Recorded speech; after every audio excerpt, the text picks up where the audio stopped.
you. Thank you so much for coming and showing up tonight and letting me talk about my absolute favorite topic, which is self-compassion.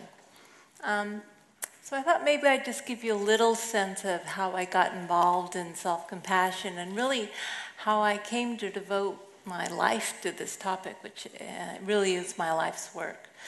It happened back in 1997. I was at the University of California at Berkeley getting my PhD, and basically my life was a mess. I had just gotten a divorce. It was really messy. I was feeling a lot of shame. I was feeling a lot of stress about would I get my PhD, and more importantly, afterwards, would I get a job with my new PhD? And so I thought, okay, I'm under a lot of stress. What can I do? Well, I had heard that mindfulness meditation was good for dealing with stress. And this is Berkeley, mind you. I don't know if you've heard about Berkeley, but there's like a meditation center on every single corner in Berkeley. So I went to learn meditation, and really to my great surprise, the woman leading the group talked about the importance of self-compassion, talked about how key it is that we can support ourselves, that we can be a good friend to ourselves when things are difficult. And it was really a light bulb moment for me. It was in that moment when I thought, wow, I'm allowed to be kind to myself. It was a revelation. And I really started treating myself differently. And I was amazed at how quickly it made changes in my life. So I guess this is all a way of saying that although I am a scientist and I do research self-compassion, and I'll be talking a bit about the research, I don't know if you think this makes a good scientist or not, but the reason I research self-compassion is actually to prove what I already know from my own personal experience, and that is that self-compassion is a really powerful way of improving our well-being and helping us when we need it most. All right, so what is self-compassion, right? The term's been thrown around a lot. It's getting, apparently Reader's Digest calls it a trending health term, self-compassion. So what is it? There's kind of a more informal and more formal way of defining what self-compassion is. The informal way is kind of what I just referred to. It's treating yourself with the same kindness, care, and tenderness when you're suffering that you would show to a good friend you cared about. So I actually want to take a moment so we can look at this question in terms of, how do we treat our friends versus how do we treat ourselves? So I'd just like you to consider for a moment. You can close your eyes if you want, or just kind of go inward. I'd like to ask you two questions, right? So the first question is thinking about some recent times when you had a good friend or someone close to you, someone you cared about, who came to you and they were really struggling, right? Maybe they had some big failure or a relationship issue and they were feeling inadequate, or they were just really having a hard time in that moment.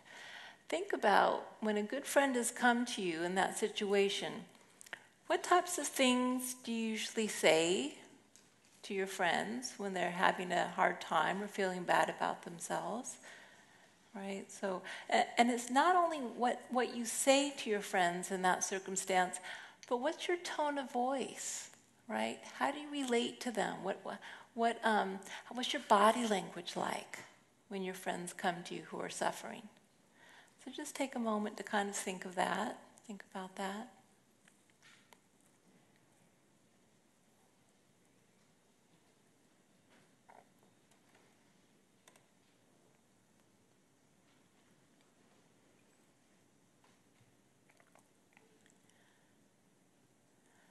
Okay, and then of course the second question is, think about some recent times when you yourself were really struggling. Maybe you had a big failure, you made a mistake, you felt inadequate about something, or you were just really struggling with something in your life.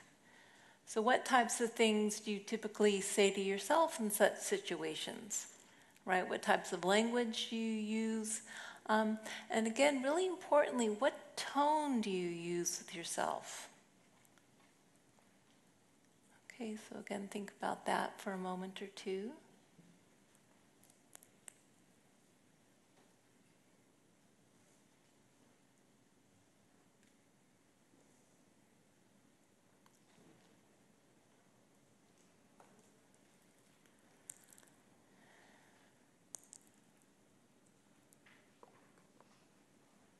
And then what I'd invite you to do, I mean, you can actually go home and you can do this as a whole writing exercise, but hopefully you got a sense of it. What I'd invite you to do is turn to the person next to you and just discuss, is there a difference? Okay, so just discuss. You don't have to say what you say to yourself, but is there a difference?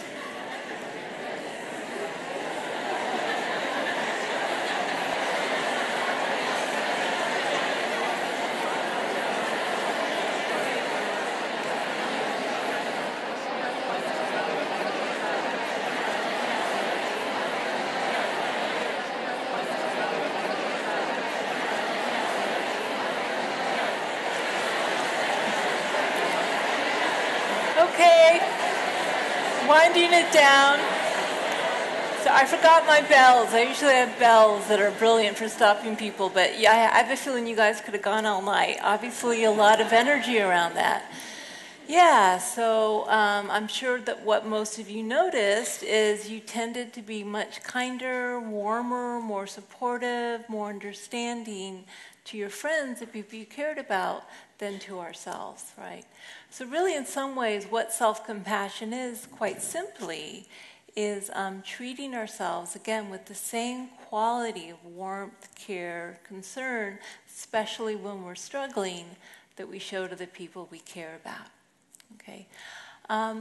There's also a slightly more formal definition of self-compassion. And actually, when I decided I wanted to do research on self-compassion because it had really transformed my life. And at that point, no one had really looked at it from an academic standpoint, from a scientific standpoint.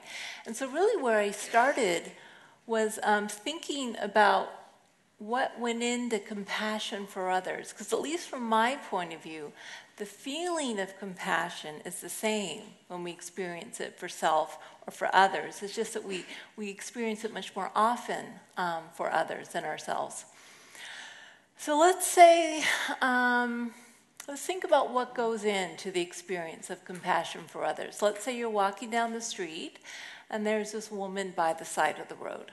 Okay, some days you may not experience compassion for her for a variety of reasons, and some days you might actually feel that. So if you do experience compassion for her, let's say you're walking down the street texting, and for whatever reason you experience compassion for her, what's the first thing that actually has to happen in order for you to feel compassion for her? Just call it out. You need to see her, right? If you're busy with your text and you just don't even see her, you can't have compassion.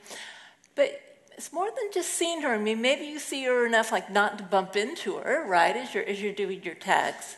But you need to see something about her in order to experience compassion. Yeah, she's suffering, right? So you have to stop to notice, wow, she's having a really hard time. And let's face it, we often don't want to see that, do we? We'd rather just not think about it because it's kind of hard to take in. But for whatever reason, some days we look at her and think, she's really struggling. It must be hard. You know, is she getting the mental health services she needs, etc.? And then there's, you might see that she's suffering, but let's say on a particular day, maybe you feel kind of judgmental, or maybe this isn't you, but some people might feel, bum, get her off the street, right? That's not compassion. So what is it that makes it compassion toward the woman? Sorry, what? Identification, right? Identify with her. Right, you need to identify with her. Mm-hmm. Empathy, right. So empathy also in the sense of like you need to care about her suffering. Instead of like a harsh judgmental response, your heart opens to her. When you feel compassion, it's an open-hearted feeling. There's some tenderness, there's some care there. And then as people said, you also have to identify with her. In other words, what's the difference between compassion and pity? We all know we love to receive compassion from others, but we don't like to receive pity from others. What's the difference? You want to do something to help? With pity or compassion? With compassion. You want to take an active role to... Yes, so with compassion, there's this action element. But when people pity us or when we pity others, there's often a sense of separation, of looking down on somehow this person is less than I am. And that's why we don't like to experience being pitied, because people feel sorry for us. So compassion, actually the root word for compassion, compassion, is to suffer with. It's a sense of common humanity. There but for fortune go I. This could be me in different circumstances. There's a sense of equality between you and the other. So really, thinking about what went into compassion for others, this is my definition of self-compassion, is that it entails these three basic components. Kindness, common humanity, and then the noticing, which I refer to as mindfulness. So let me just explain these a little bit more. All right, so in many ways, this sense of self-kindness versus harsh self-judgment, this is the most salient aspect of self-compassion. This is when we do treat ourselves like we treat a good friend. We're an inner ally rather than an inner enemy. There's also, as someone said, an action component to compassion. As a matter of fact, when they take brain scans of people who experience compassion, their motor cortex is often activated. In other words, there's a desire to help, a desire to alleviate suffering. So with self-compassion, that often takes the form of active comforting and self-soothing, really asking yourself, what do I need? And then can I give it to myself? And by the way, just to say, I tend to use the word suffering, meaning any sense of emotional pain, large or small, because compassion, by definition, means a desire to alleviate suffering. But some people hear the word suffering and they have an image of, maybe Jesus on the cross or some really big suffering. You don't have to interpret it that way. From my point of view, self-compassion applies to all suffering, big or small. If you don't like the word suffering, just every time I say it, replace it with like emotional struggle or emotional pain. Okay. So the sense of common humanity is also really key to self-compassion. Remembering that everyone is imperfect and everyone lives an imperfect life. Now, of course, logically we know this, don't we? If I were to ask any of you, is there anyone in the world who's totally, entirely perfect? No, I know His Holiness the Dalai Lama came here, but he probably even has his bad moments, right? Even someone like the Dalai Lama probably isn't completely perfect, although maybe comes a bit closer than some of us. And does anyone lead a perfect life? Well, of course not, because at the very least, we get old and we die and we lose the people we love. So we know this logically. We know that imperfection is part of the human experience. But what happens actually at the emotional level when we fail or we make a mistake or, something really difficult happens in our life? Irrationally, our reaction is, this should not be happening. Something has gone wrong. Think about it. It's really worth trying to catch those moments with yourself. Something has gone wrong. I wasn't supposed to fail. I wasn't supposed to make a mistake. I wasn't supposed to have this difficult life challenge thrown my way. Of course, please, anyone here sign that contract before they were born saying that, nothing would ever go wrong, they would never make a mistake? Of course it's supposed to be this way. This is what it means to be human. But we forget it in those moments of struggle, and what happens is we feel isolated in our imperfection. We feel isolated in our failure. It's as if, from the irrational point of view, it's as if everyone's leading a perfectly normal, unproblematic life, and it's just me who's struggling in this way, right? So with self-compassion, we really turn this around and we'll remember that actually this is the shared human experience. Our moments of suffering actually unite us. They don't disconnect us. And I remember, I have a personal story where I saw this so powerfully in my own life. It was about about 8 years ago now, and I was with the park with my son Rowan. He was about 5 at the time. And my son Rowan is autistic. So I was there at the park, and I was there with a lot of other mothers who were with their children. And, all the other kids were laughing and playing and chasing each other and seemingly having these, wonderful times. And my son Rowan was up on the slide, just stimming away, just hitting the slide, not interacting with anyone, not interacting with me either at that point. So I actually started to go down the path of self-pity. I started thinking, why me? Why can't I have a normal, happy, unproblematic relationship with my child like all these other mothers and their children? But luckily I caught myself because I've been practicing self-compassion a lot. So I pulled myself out of the rabbit hole of self-pity. And I said, Kristin, wait a second. You're assuming that all these other mothers are going to grow up with perfectly unproblematic relationships with their children? Come on, surely some of these children will develop maybe physical health problems or mental health problems or have tragedies happen in their lives, or maybe they just will end up not getting along very well, right? And I realized what I've been doing is I was forgetting that actually the fact that we struggle with our children and we have challenges and we love them anyway, that's what united me with all those other mothers. It's not what disconnected me. And the second I remembered that and I reframed it, my entire experience changed. And I went from feeling isolated and alone and full of self-pity to my heart being really open and feeling connected to all these other mothers and myself. So the common humanity aspect of self-compassion is really key, remembering that this is the human condition. It's nothing wrong, nothing abnormal.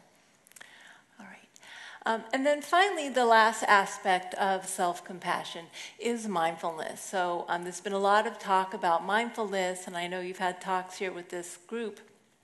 So mindfulness refers to the ability to turn toward and be aware of what's happening in the present moment and accept that it's happening, even if we don't like what's happening. So in order to have self-compassion, we have to be mindful of those moments when we're suffering, right? So we need to be able to step outside of ourselves and really relate to ourselves. Self-compassion is a self-to-self relationship. We need to step outside of ourselves and say, wow, you're really having a hard time right now. But we need to do it in a kind of objective way. Mindfulness has balance and equanimity built into it. It's not running away with the dramatic storyline of, how terrible things are so awful, my life's going to come to an end. That's a process I call over-identification. So with self-compassion, we're mindful, we're aware of when we're suffering, but we don't get lost in our suffering. So I thought I'd give you a little felt sense of what I've been talking about, but I call the gestures of self-compassion. And I'd actually like to start with the gesture of the lack of self-compassion, what that feels like in our body. So I'd invite everyone, if you've got something you're writing with, just to place it down for a second, and I'd invite everyone to put your hands out in front of you like this. And give your fists a good old squeeze. Okay? And you aren't allowed to unsqueeze them till I tell you so. Okay? So when you make this gesture of squeezed, tight fists, what emotions does this evoke in you? What mind state does this raise? What does this feel like? Anger, anxiety, fighting. Uncomfortable, right, uncomfortable. This is our typical mind state we go around in when we are full of self-criticism, right, and feelings of isolation. We're like beating ourselves up, okay? Doesn't feel good. Now, you've got my permission to open your hands and just let them raise up to the ceiling, open like this. Okay, so what changes emotionally for you? What What does this bring up, this gesture? Freedom. Calm, open, peace. So this is actually, you might say, a gesture of mindfulness. What happens when we stop fighting our experience, fighting ourselves, and just kind of open, accepting things the way they are. It feels a lot more peaceful. Now if you put your arms in front of you like this, right? So what might this evoke in you? Childlike. Embracing, hug. Warm, right? So you might see this as a gesture of common humanity, what it feels like when it's not just ourselves. We actually embrace others in our experience. It feels pretty good. And then finally, I'd invite you to put one hand over the other, like this.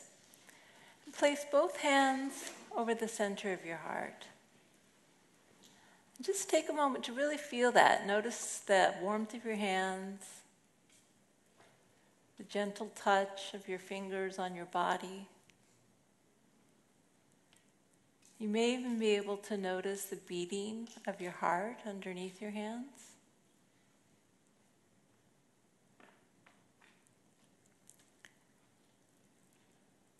Okay, so what happens, or what arises for you when you make this gesture? How does this feel like? Self-compassion. So self-compassion, yeah, soft, peace, grounded, safe, right. So this is what the emotional warmth of self-kindness gives us. And you might say it's a gesture of self-compassion in general. So again, if you want to know what self-compassion feels like, it's letting go of this, opening and accepting ourselves, embracing others, and opening our heart to ourselves with kindness. Yeah. Okay. So, you may be thinking, okay, yeah, maybe. Kind of makes sense. But this is like the raised eyebrow moment. But you may still have some misgivings about self-compassion. Things, well, maybe it's okay, but do we want to be too self-compassionate? Or actually, maybe it's the case that when you told your friends you were coming to a lecture on self-compassion, you got that kind of reaction, really? Right? So culturally, our society, at least in the West, doesn't really support self-compassion. In fact, our culture tends to warn us against self-compassion. So what are some of the misgivings we have about this? What are we afraid of when it comes to self-compassion, or what do we think may not be so good about it? Sorry, what? That you'll overindulge it. You'll be self-indulgent. Yes, there was another one I couldn't make out. That you're a wimp. Yeah, it's so funny. About 5 years ago, a New York Times article came out about my work, and I was so proud and happy. And I really naively thought every single comment, online comment, would be positive.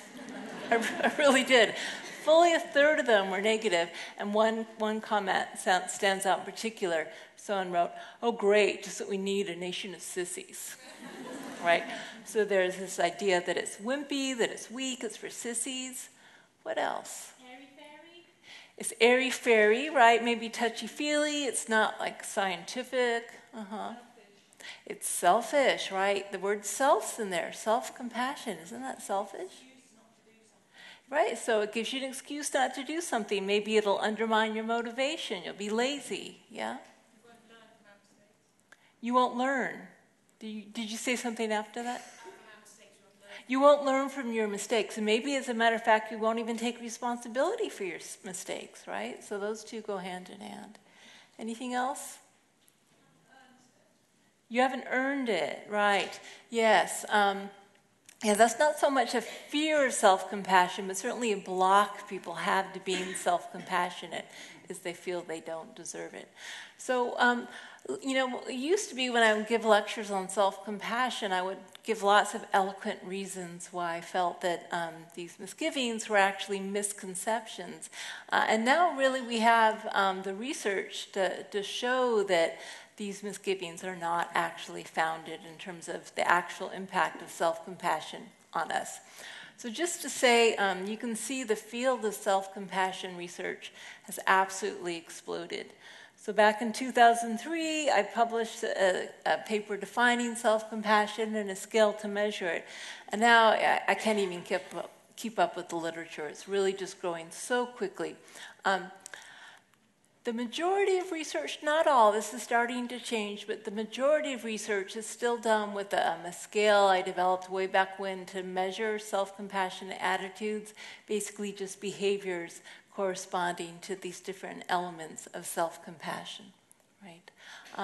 And so what we know from the research, right, is that self-compassion is strongly linked to well-being, to psychological well-being.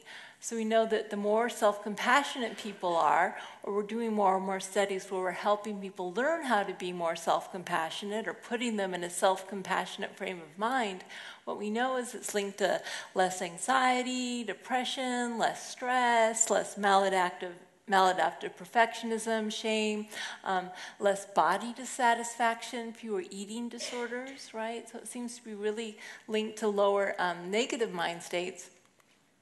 And it's actually equally strongly linked, which is kind of a little bit unusual, to positive states of mind.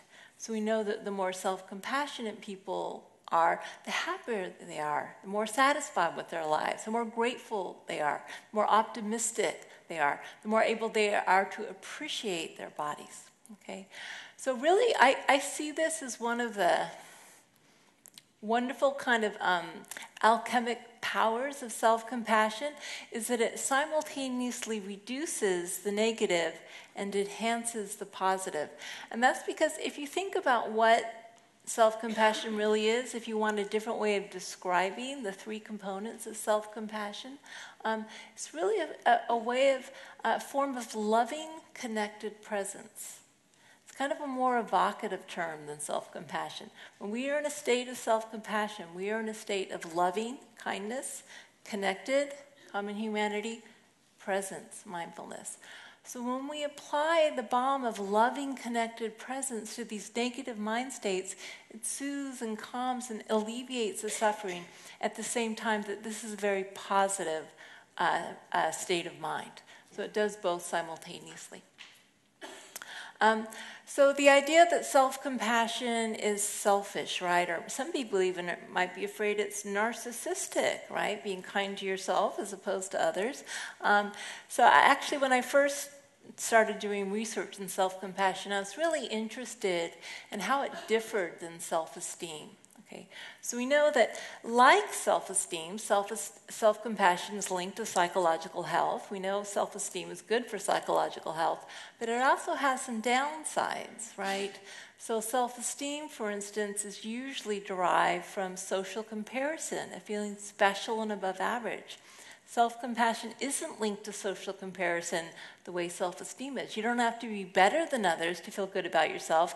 You just have to be a human being who's flawed and imperfect like everyone else. The sense of self-worth linked to self-compassion is much less contingent than the self-worth linked to self-esteem. So self-esteem, if you think about it, we feel good about ourselves. We have high self-esteem when we're successful. And then the moment we fail, or we blow it, our self-esteem deserts us. It's really a fair weather friend. And so our sense of self-esteem tends to go up and down based on our latest success or failure. So what we know with self-compassion is it's much more stable. We can still have this sense of value and kindness even when we fail, especially when we fail. So it provides a more stable sense of self-worth, and it has no link to narcissism the way that self-esteem does.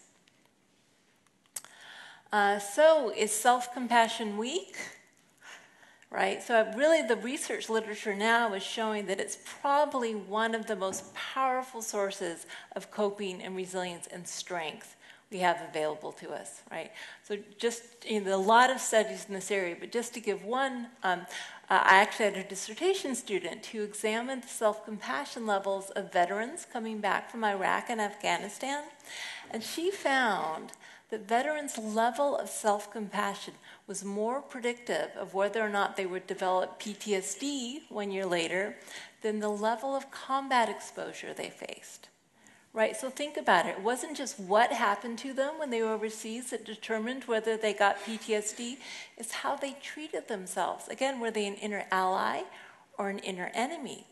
And every single time, if you're an inner ally, you're going to be stronger and more able to cope than when you cut yourself down constantly. And this is true with a lot of, coping with cancer, coping with divorce, a lot of life challenges. Again, self-compassion is actually linked to more motivation, not less motivation. We know people who are more self-compassionate, they're less afraid of failure. It's safe to take risks because if you fail, that will be met with kindness as opposed to harsh self-judgment. So people are less afraid of failure, they have less performance anxiety, and then when they do fail, they're more likely not only to try again, but to keep trying, right? And then also we know that self-compassion is linked to taking more responsibility for personal mistakes. If I'm a very self-critical person and I just, kind of made some big faux pas in my relationship, I don't want to admit it, do I? I'd really rather blame it on the other person if I could possibly get away with it. Self-compassion makes it safe to admit when we've made a mistake and to apologize and try to repair things. Self-compassion is linked to healthier behaviors. It's not self-indulgent. People who are more self-compassionate, they're more likely to exercise. They're more likely to eat well, to stop when they're full. They're more likely to visit their doctor. And think about it. It's just like a mother. A lot of this is really, we could understand self-compassion in terms of how a compassionate parent relates to their child. A compassionate mother doesn't let their child eat all the ice cream they want and skip school, right? A compassionate mother says, eat your vegetables, go to bed on time, do your homework. The same thing with self-compassion. People who care about themselves take care of themselves and their health. This one, self-compassion is selfish, right? All I can say to this point is, the self-compassion scale I developed, you can actually take it on my website and get a score. Some of you may be on the dating market, like Match.com, one of those online dating services. I would suggest before you agree to that first coffee, get their score. Maybe not. But we know that people who are more self-compassionate, they're rated by their partners much more positively. They're rated as being more intimate, more giving, more supportive of autonomy. They grant freedom. They're less angry. People are much happier and more satisfied with self-compassionate partners. And that's because if you can meet a lot of your own emotional needs, if you can, be in the state of loving, connected presence with yourself, you actually have a lot more to give to others. So it's not at all selfish. It really helps everyone you come into contact with. So we do know, you might be wondering, are some people more self-compassionate than others? Yes, that definitely is the case, and it probably won't surprise you to know that it's strongly linked to early childhood experiences, right? So people who grow up in families where there's secure attachment, parents are responsive and loving, children tend to have self-compassion. Where it's insecure, parents are inconsistent or neglectful, people tend to be harder on themselves. Or similarly, people with very critical parents tend to be more critical toward themselves. And the group that struggles the most with self-compassion are people with abuse histories, because the people who are supposed to model for us what it means to care for us when we're struggling actually model just the reverse. The good news is that the research shows that people who are helped to be self-compassionate, who do have traumatic early family histories, is one of the most powerful ways that people can, one way you can think about what we're doing with self-compassion is we're reparenting ourselves. We're treating ourselves with that same kindness, warmth, care that we should have gotten from our parents. So for those people who didn't have that from their parents, they can actually give that to themselves. Can self-compassion be taught? Yes. The answer is yes. And as a matter of fact, one of the things that I've been spending a lot of time on is working on developing a program with my colleague Chris Germer at Harvard called the Mindful Self-Compassion Program. And there are actually several teachers in London who teach this program, if any of you are interested. So the Mindful Self-Compassion Program is an 8-week workshop where we meet for 2.5 hours once a week for 8 weeks. It does involve some meditation, but a lot of more informal practices to learn how to be more self-compassionate in your daily life. And just very quickly, I'm going to show you some results, some research results we did of the program. We compared people who took the program to a control group. People in blue are people who took the program. You can see we got massive increases in self-compassion, mindfulness, compassion for others, life satisfaction, and reductions in depression, anxiety, stress, and the tendency to avoid emotions. But what I'm really excited about is what we found. If we followed people up for a year, all gains were maintained. Every single variable we looked at, all gains were maintained. So it really is possible to develop a new habit of relating to yourself, right? So with just a little bit of practice and a little bit of intentionality, you actually can learn to be supportive to yourself, to respond differently, especially when you fail, and it can make a lasting impact in your life. So what I want to do now, actually, I'm going to be taking questions at the end, but I really want to give you a practice from the Mindful Self-Compassion Program, what we call an informal practice, something you can do on the spot that might help you be more self-compassionate the next time a little bit of suffering arises, which is likely to be quite soon, right? If you're willing, if you're really not in a mood where you don't want to do this, that's fine, you don't have to, but if you do, perhaps I'd invite you to put your, I don't know if you have stuff in your hands, to kind of free your hands.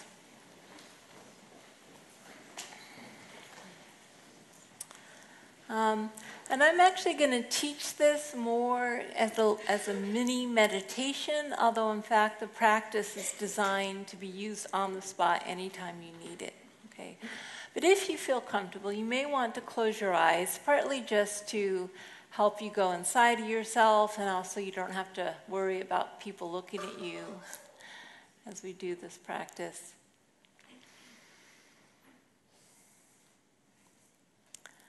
Okay.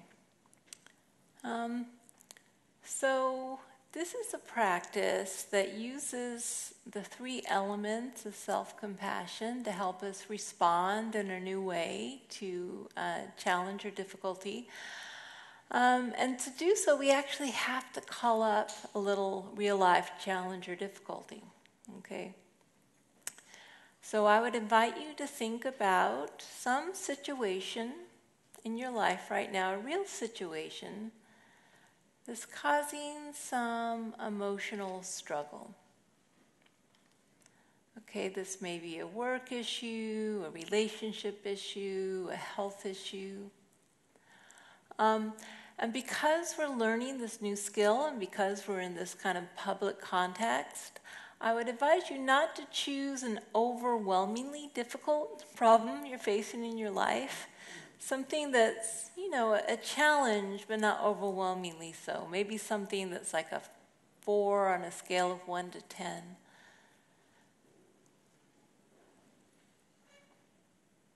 Okay, so taking the time to interview a few candidates for the job, and just hiring one that feels right to work with now. Again, we don't want to jump into the deep end of the pool. So challenging, but not overwhelmingly difficult.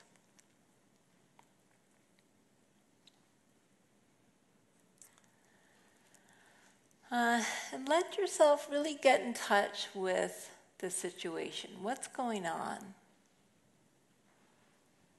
Right? What's happening? Who said what? What might happen? So allow yourself to make the situation present right now.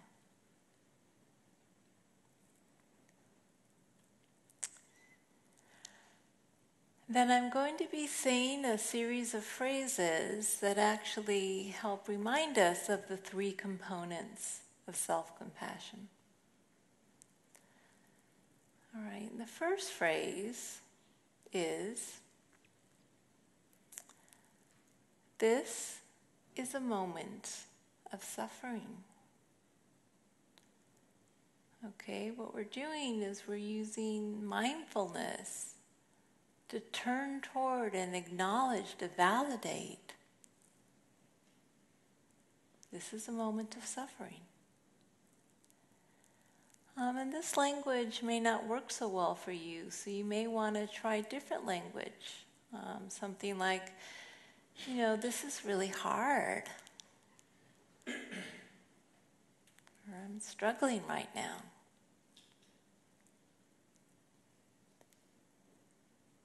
So using whatever language feels natural for you to mindfully acknowledge that, emotional pain is present.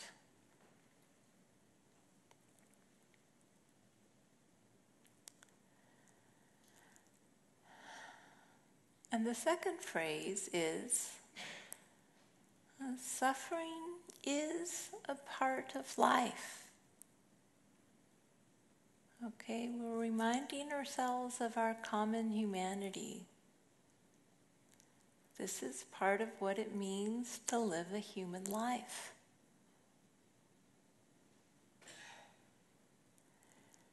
And again, finding language that speaks to you. It may be something more like, it's actually normal to have things like this happen.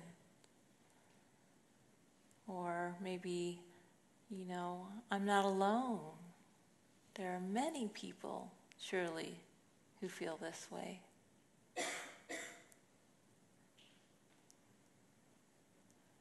Using any language that really helps you remember that this is part of what it means to be human.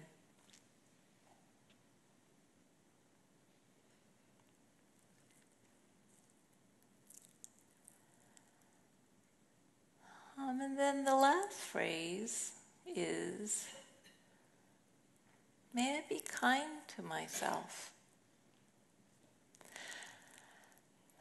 And maybe even more than language, I'd actually invite you to maybe put your hands on your heart the way we did when we did the gestures, or some other gesture, holding your own hand, putting your hands on your body in some way that feels supportive and caring.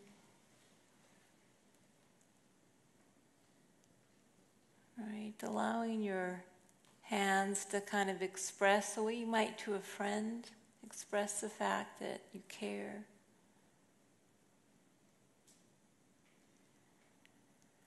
And then again, using language that really expresses this kindness, this tenderness. And you may even, try calling yourself by your own name, or sweetheart or darling, if that feels natural. If it doesn't, don't. But words like, I'm so sorry, this is so hard. I'm here for you. Right? What can I do to help?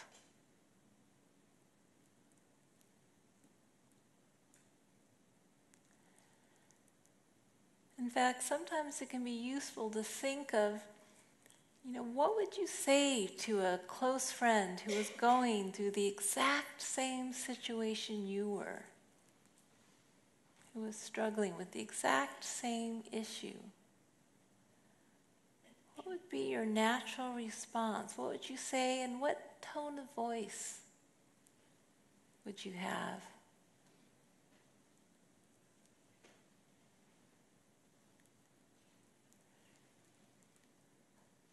And then seeing if you can say something similar to yourself.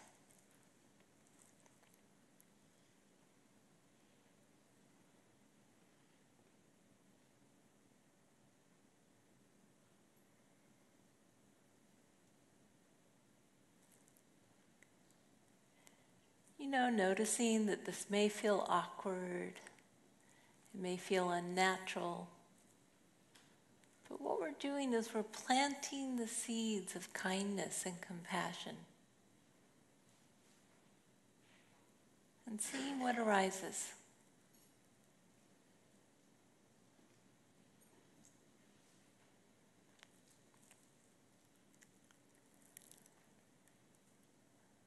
Okay, and then dropping your hands, right, and then slowly opening your eyes.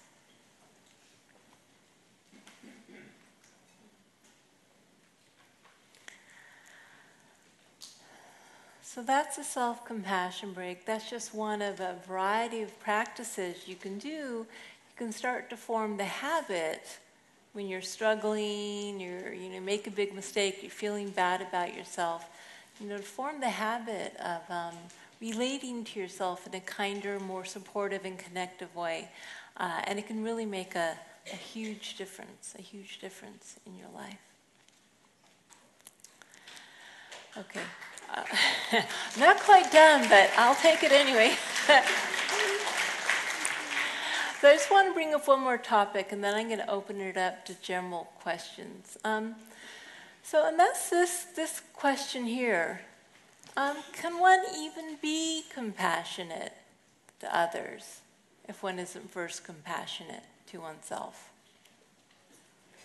Yes? Not for very long? Yes. So both of those are kind of true.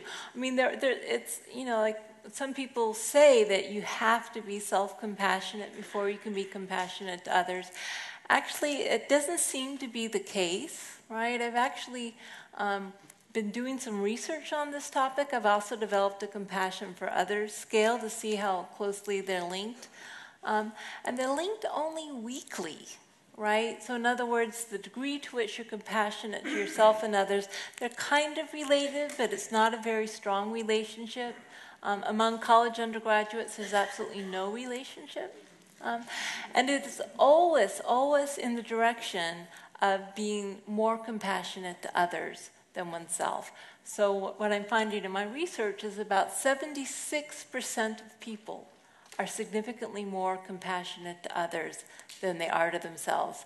Only about 16% say they're equally compassionate to self and others, and only about 6% are kinder to themselves. I don't know what's going on with them.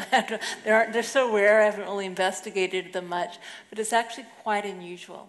Okay, and the reason this is important to know is because it's actually our levels of self-compassion, not compassion for others, that predicts mental well-being. So in terms of how depressed or anxious we are, and how happy we are, how satisfied with our lives, it seems that not that compassion for others isn't important, but self-compassion is even more powerfully important for our well-being, including our levels of personal distress when we're dealing with the suffering of others. Okay, let me just explain this a little bit more. So what is compassion? Compassion is feeling the suffering of others. When we feel compassion for another, when you look at someone, for instance, that their finger gets slammed in a door, you actually literally feel their pain. There's something called mirror neurons we have in the way the brain is structured that creates something called empathetic resonance. So when we are compassionate to others, when we open to their pain, the reason we don't like to do it is because we don't want to feel their pain. So when you're being compassionate to others, you're actually literally in your brain registering their pain. And what that means is that we can get distressed by being compassionate to others. And especially for professional caregivers, people whose job it is to be compassionate to others, nurses, therapists, doctors, first responders, a lot of parents who or people dealing with their elderly parents maybe, or their children. When we are compassionate to others all the time, when we empathetically resonate with their pain, it can actually burn us out. So we actually need self-compassion in order to be able to give compassion to others without burning out. In other words, we can do it, and a lot of people do it. I would guarantee that there are many people in this room right now who are very kind, compassionate, giving, caring people to others, and who treat themselves radically differently. So it is possible, but it does eventually kind of inevitably lead to burnout. When you give and you give and you give and you don't replenish your own batteries, you are going to get drained.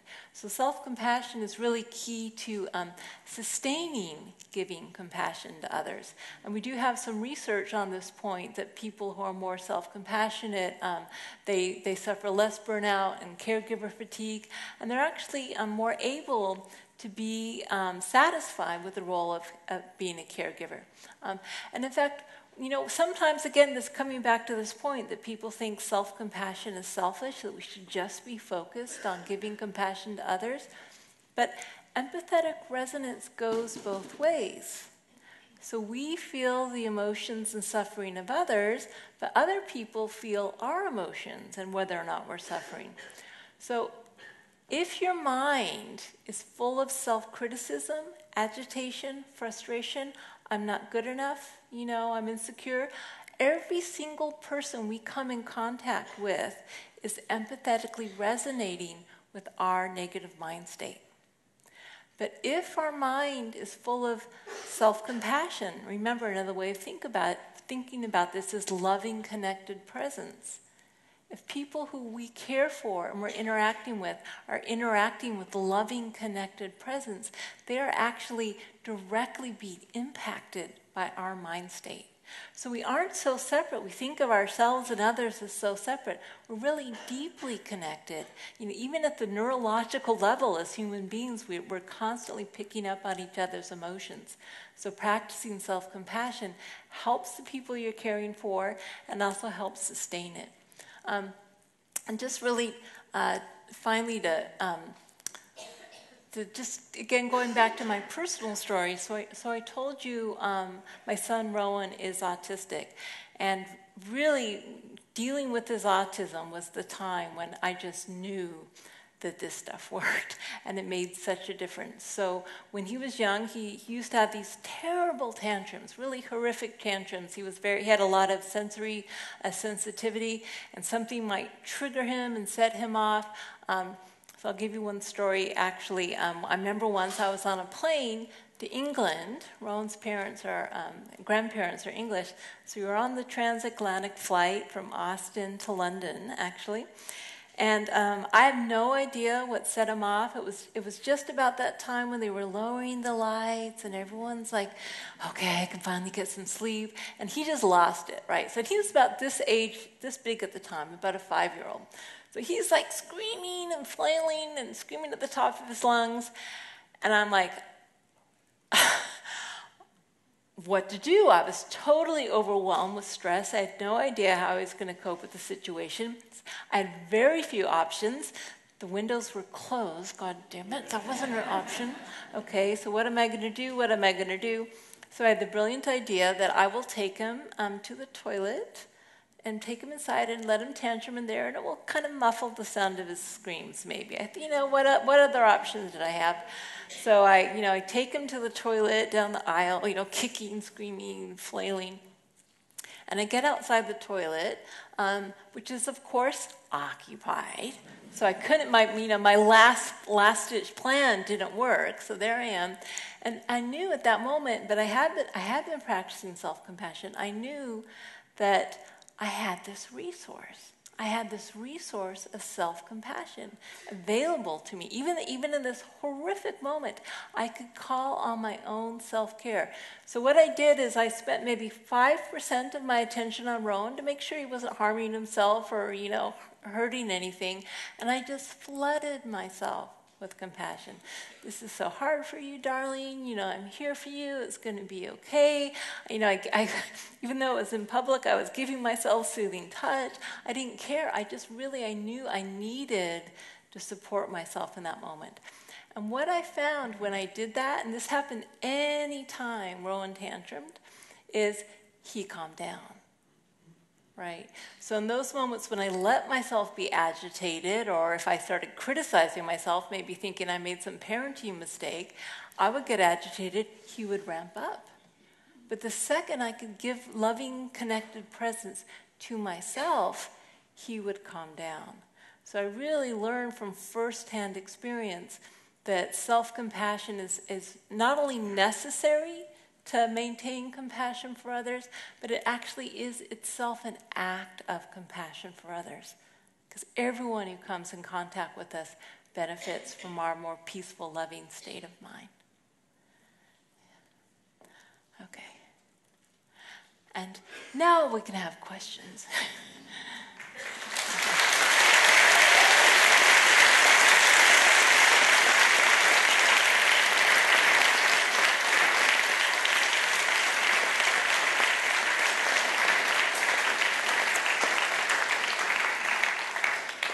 Kristin, thank you so much. That was absolutely incredible. I know you're going to have lots of questions to ask. I wondered if you wanted to say a little bit about other resources while just while that's some on of the screen. resources. So if you just Google self-compassion, my selfcompassion.org website will come up. Again, you can take the self-compassion scale. I have guided meditations, exercises, a ton of research on there by myself and others. It's really your kind of one-stop shopping, self-compassion resource. And then also, if any of you are interested in our Mindful Self-Compassion program, taking a deeper dive and learning about how to actually be self-compassionate in your daily life, if you go to centerformsc.org, and you can also see who's teaching it in London and maybe take a course. Okay, and we'll send them the follow-up email tomorrow as well, which we can have some of these links Yes. and Kristin's kindly offered to sort of share links to other things that might be helpful. There's also this lovely book about self-compassion, which has got what we've heard this evening and so much more, which is available as well. But I'm sure you've all got lots of questions to ask. So let's, we've got microphones actually, because it's so full this evening, we've got microphones downstairs and upstairs. So let's try and be brief in our questions so we've got time for people, but also wait for the microphone to get to you. So let's start with this lady here. I was wondering about your more recent research looking at self-compassion versus compassion for others and those statistics you had. I wondered how much of that was just self-reported or how much of that was kind of corroborated by the others in those people's lives. Yeah. And whether the difference So is there. at this point, I haven't even published this data yet, the 86% figure. I gave a paper on it, so it's very new. We did control for social desirability bias for what that's worth. I really do think it's not just a phenomena of self-report. I've taught thousands of people about self-compassion, and I think it really is a real phenomena that people are much harder on themselves than they are to others. Yeah. So. Can I just try something, Kristin? How many people here, by show of hands, would say that they're quite compassionate to themselves anyway, generally? Okay, so maybe 5% maximum, which I think backs up your point. Yeah. It's not typical. Yeah. And so really, although it's wonderful, all these programs to increase compassion for others, and a lot of people are talking about the need for more compassion in our society, I actually suspect that the block, because what makes us react, what makes us feel like, I just can't handle this is terrible, feelings of inadequacy, feelings of failure, kind of the personal distress people feel. I think ironically we almost need to start with compassion for self first, and then maybe we'll be able to sustain compassion for others. But we certainly need to include it in the picture. I think it's incomplete without it from my point of view. Thank you. So, okay, let's be fair. Have we got a microphone upstairs? Is there one upstairs? Let's take a question from upstairs then. Seems we don't do that so often. Has anyone got a raised hand up there? I can't see so well. There's a hand up here somewhere. Quite a few hands. Oh, sorry, there's a bit of a journey to do there. Yes. Let's also see a show of hands down here so we can get a microphone to somebody for the next question as well. Okay. So we'll come to this gentleman here, Alex, next, but let's hopefully take this one up here first. Hi. Hi. Just wanted to express some gratitude, first of all, for your work. I trained with Brené Brown, and as you know, your work is fantastic in her work, and I've just done the online course. Oh, yes. Plug. I just did an online course with Brené Brown. You can get on my website. So thank you for the plug. You're welcome. Yeah. Thank you. We planted him there. Isn't it? Okay, good. Yeah. I grew up with a critical father and a disappointed mother. Yes. So I've internalized both those voices as those are what I need to help me move forward. Yes. And I struggle with self-compassion as motivation. Yes. Yes. And you talked about it here, and you talked about it in the course as well. And I wonder if you could give me some tips on how to move away from the self-critical voice towards the voice of self-compassion. Yes, so a really important key to helping move from self-criticism as our main source of motivation to self-compassion is actually to turn with compassion toward our inner critic. So often people, they start learning about self-compassion and they start to think the inner critic's this devil that sits on their shoulder. They want to get rid of it, and self-compassion is the angel. In fact, self-criticism has a role. So typically, the reason we internalize voices of people who criticized us, or a big reason we criticize ourselves, is we want to stay safe, right? We either want to criticize ourselves before someone else criticizes us, or often in the case with the young children, the reason we internalize the voices of critical caregivers is we have to believe them. You can't say as a 5-year-old, I'm sorry, Dad, you are so off base. Right? That's just not safe to do so. So once we really understand that our inner critic is trying to keep us safe, but typically he's doing it with the psychological sophistication of a tantruming 2-year-old, right? It's like, danger, danger, don't do it, and it's screaming and tantruming, because that's the only way it knows how to express itself. But it's usually, its intention is good. Its intention is to point us to some perceived danger and keep us safe. So when we can actually turn toward our inner critic with compassion and understanding and interest, listen to the message it has to tell us, then that's when it's much easier to allow another way to motivate ourselves, and that's what the compassion itself, right? And we all know, we've all had coaches. We had the really mean, critical coach who tried to use shame as a way to motivate us, and that kind, encouraging, supportive coach who really believed in us and really helped us and used constructive criticism. We all know that works better, but we just need to kind of get out of the habit of listening to one voice only. That was a long answer, but... Thank you so much. I think the microphone is now down here. Okay. Hi. Thank you so much for your work. It's just really such a gift. I heard you on one of the Sounds True recordings, I think, on the brain, and I just had to come here. I had a question about shame, because I work a lot with trauma. Yes. And I'm wondering if self-compassion is a form of antidote to shame. If shame is sort of a disintegrating influence on the self. Yes. Is self-compassion sort of a reintegration in some way? Beautifully put. I think you can, clearly you've thought about it. I think absolutely. If self-compassion is nothing, it's an antidote to shame, right? So if we think of the 3 negative components of self-compassion, the things that get in the way, it's self-criticism. With shame, we know there's this negative core belief. I'm bad, I'm inadequate, I'm unlovable. A sense of isolation, right? What shame does is it makes us feel we are all alone. And so common humanity directly counters that sense of we're all alone. And then over-identification. So over-identification is not only did I do something bad, I am bad. And so the mindfulness actually helps us, what they call defuse from our thoughts and have some space around it. So you may be interested to know, actually, self-compassion is positively linked to guilt, shame-free guilt, and negatively linked to shame. So what's the difference between shame and guilt? Like I said, well, actually I'm going to tell you a better example. My son, he's so brilliant. He totally was able to explain the difference. We were driving in the car together the other day, and I was singing along to the radio. And I got to say, I have some shame about my singing voice. I'm no Beyonce, okay? But I was singing along to the radio, and I said, such a terrible singer.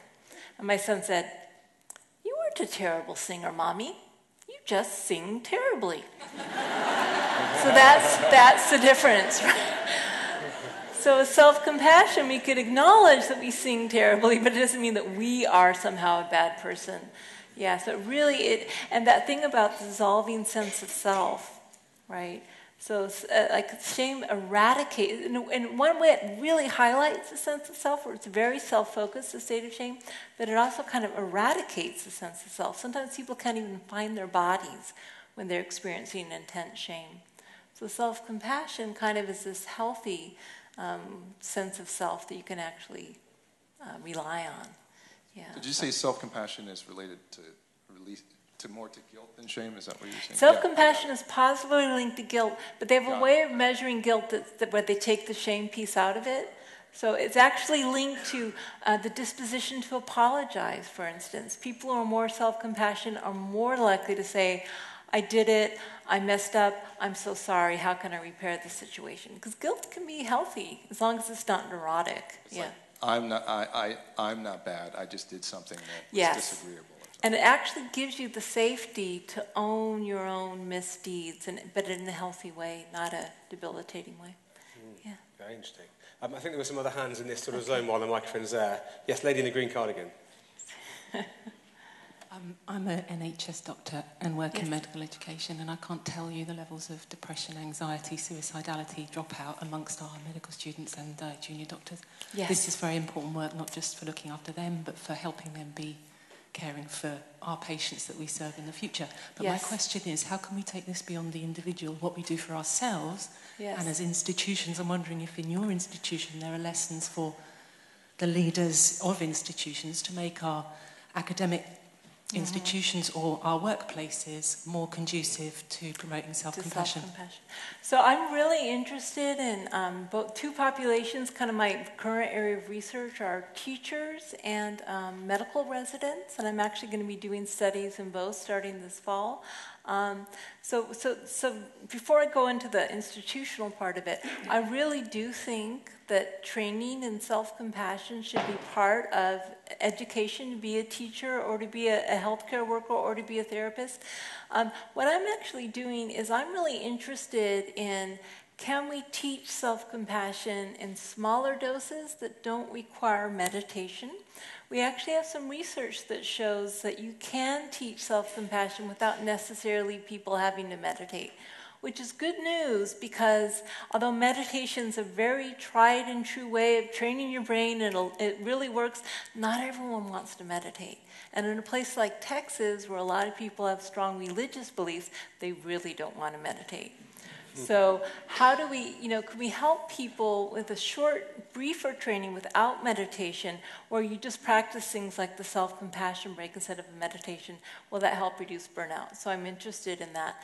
And so in terms of, institutional differences, I have to say that's really at the forefront. We're still fighting for people, for workplaces, for healthcare systems to even acknowledge that self-compassion is a good thing. So we need people like you who are in the system to think about changing the mindset of how to help people encourage self-compassion. I mean, what I imagine is some sort of making it safe to make mistakes, right? Really maybe having more communication. I know there's something called Schwartz rounds. I don't know if you're aware of them in healthcare, where people talk about mistakes that happened on the ward, and it's a real exercise in common humanity. It's not just me. So things like that I think could be really effective. But I really think we need to start getting this into our medical education because the rates of burnout are just, incredibly high. Yeah. Let's switch to the other side of the room. Alex, there's another question to the other end of that same row. Can I see another show of hands for who else is really wanting to ask a question still? Okay, we'll come to this question upstairs next. So this lady in the white top here next. Thank you. I have a gorgeous 6-year-old daughter, and already she's saying things like, I'm not very good at maths, spelling. At school, she's only just started saying this in the last 2 months. It horrifies me. Yes. What can I say or do to help her? Yes.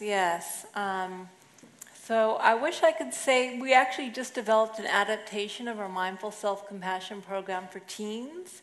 It's not widespread yet, so I'm not ready to say send her to this course. So it's, again, still kind of a new area. I really think the best way to teach self-compassion to others is to model it, right? So really, when you make a mistake or you're feeling bad about something, if you actually model in front of your daughter, instead of saying, I'm such an idiot, I dropped that glass, really kind of talk explicitly about being kind and the need to be understanding. That's one way to do it. I also find with teens, if I'm ever talking to teens, I usually talk about the problems with self-esteem because they're in the midst of it. They're like just gotten on that self-esteem treadmill. And they're about, am I pretty enough? Am I popular enough? Am I smart enough? And usually it doesn't take a lot of work to help teens see that self-esteem is really an unwinnable game. Because there will always be someone who's doing it better, and we're imperfect human beings, so we can't get it right all the time. That's just not the nature of how we are. And so it's almost like if you connect with the pain of the self-esteem game, which most of us lose, right? And then think about, is there another way to be? And I assume your daughter has good friendships, and so usually adolescents are really understanding how to support each other in friendships. Really, the idea of being a good friend to yourself, and just try talking about that and see what happens. So, yeah. Thank you. I think we were going to go up to this lady in the top here now. Okay. Hi. Hi. I first heard of self-compassion about 18 months ago, and I met a woman. She was doing her PhD in self-compassion with people that had diabetes. Yes. And the results were really positive. Yes. They were reducing their symptoms, and I think they were able to reduce the medication they were on. Yes. So my question is, how do you think that loving connected presence actually contributes towards that? And is there now more of a link between the mind-body connection? Yeah, so that was probably Anna Fries. She's done the most work on diabetes, including she became a mindful self-compassion teacher and taught a group of diabetes sufferers self-compassion. And not only did it reduce their distress, it stabilized their glucose levels, right? So I think, and there's also several studies showing that it helps with immune function. So if you either train people to be more self-compassionate or just measure how self-compassionate they are, put them in a stressful situation, they have healthier immune function. So it's probably something to do with, we know all sorts of biochemicals are released when we're under stress, all sorts of chemicals, cortisol, adrenaline, etc., released. Our heart rate changes when we're in a state of self-criticism, whereas we don't have, we can't exactly connect the dots yet, so I won't lie to you, but we suspect that a state of self-compassion releases oxytocin and kind of opiates, right? So it's very likely that by changing our mind, we're actually changing our biochemistry, which then has direct impacts on our functioning. There was one study that came out of telomeres and showed that self-compassion was actually linked to longer telomeres, which are, without going into it, is predicts longer lifespan. So much more to be unpacked, but when we just did the exercise, you could feel it. You can feel it in your body. There's something physical going on. It's not just mental. We're seeing that more and more now. Kristin, I'm going to slightly take advantage of my position having a microphone here and ask you my own question, which is... You're wrong. Normally.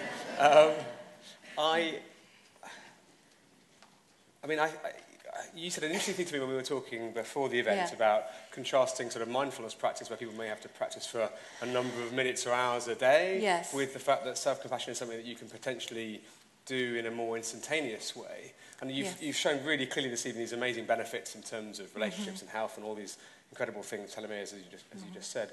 If you had to say the one thing that we could do on a day-to-day basis that in your experience would make the biggest difference, is that something you've already covered, or is there a particular thing you do that really, really helps? I think really for me what self-compassion boils down to is warmth. Warmth, right? Think about it. As babies, we are designed to come into the world, but not only physical warmth, but emotional warmth. This is really key to our survival and mental well-being. So if you can just think, what did I just say to myself? Is that warm and supportive or not? And again, it is what you say, but it's also the tone. I think tone is really huge. So just really asking yourself that simple question, noticing how you speak to yourself, asking, was that warm and supportive or not?